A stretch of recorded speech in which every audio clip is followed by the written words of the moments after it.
cilat janë lajmet e fundit nga ky takim trepalësh që sapo ka përfunduar? Po sapo ka përfunduar takimi trepalësh, i pari për si vjet dhe i pari për emisarin Evropian për dialog Peter Sorensen, si që tha edhe ti Gjevdet, është vetëm vazhdimësia e asaj çfarë ka ndodhur javën e kaluar, kur ishte planifikuar një takim i tillë, i cili nuk mund të realizohej për shkak të vonesave që kishte në fluturim Petar Petković, kryenegociatori serb, dhe në vend të asaj ndodhi një takim të hënën e kaluar me Besnik Bislimin, kryenegociatorin kosovar, ditën e martë takimi i ndar me Petkovićin, për të realizuar ky takim trepalësh gjatë ditës së sotme, që shënon një lloj ringjallje të procesit të dialogut së paku në nivel të kryenegociatorëve. Kjo është vetëm hapi i parë në drejtim të duhur, ashtu siç thonë zyrtarët evropian, të cilët shumë shpesh kanë shprehur brengën për shkak të asaj që quhej vdekje klinike e procesit të dialogut, dhe shpresave se do të vazhdojnë takime në të ardhmen së paku në nivel kryenegociatorësh, me që për momentin rrethanat politike nuk janë të favorshme për propozime apo ide për mbajtje të takimeve në nivel të liderëve. Sido që të jetë, u tha se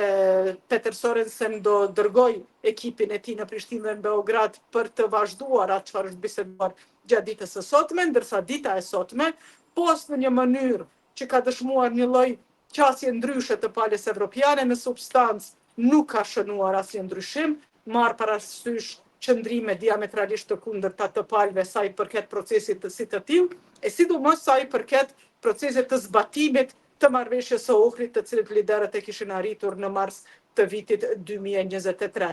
Do të ketë edhe një takim mbase para nisjes pushimeve verore këtu në Bruksel, mirë po siç thash, paraprakisht pritet që Prishtina dhe Beogradin ta vizitojnë edhe ekipet e ndërmjetësit Sorensen në mënyrë që të vazhdohet puna edhe në teren. Ju ftoj tani të shohim se çfarë tha kryenegociatori kosovar Besnik Bislimi në fund të kësaj dite. Po në thashë që në pjesën e parë kemi dakordu principet për ecjen përpara në këto takime dhe mendoj që kjo ka reflektuar edhe stilin tjetër të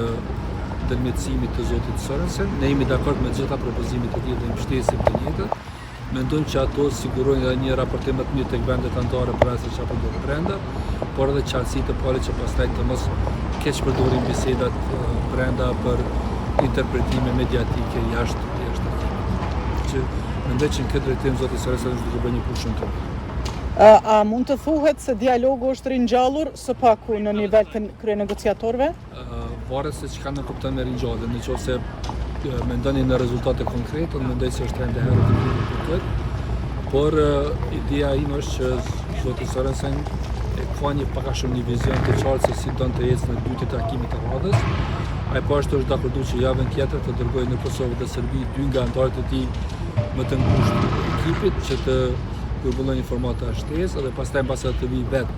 në fillim të muajit korrekt në Kosovë dhe Serbi për të pasur se cili duhet të jetë hapi i radhës. Kjo për mu të tregon që ai ka një investim të madh në proces, ka dëshirë që të shohë rezultate, por ju e dini se deri më tani Serbia ka sabotuar çdo hap procesi dhe nuk është lehtë që vendoset në binara për një trajtore të re. Po në thashë që në pjesën e parë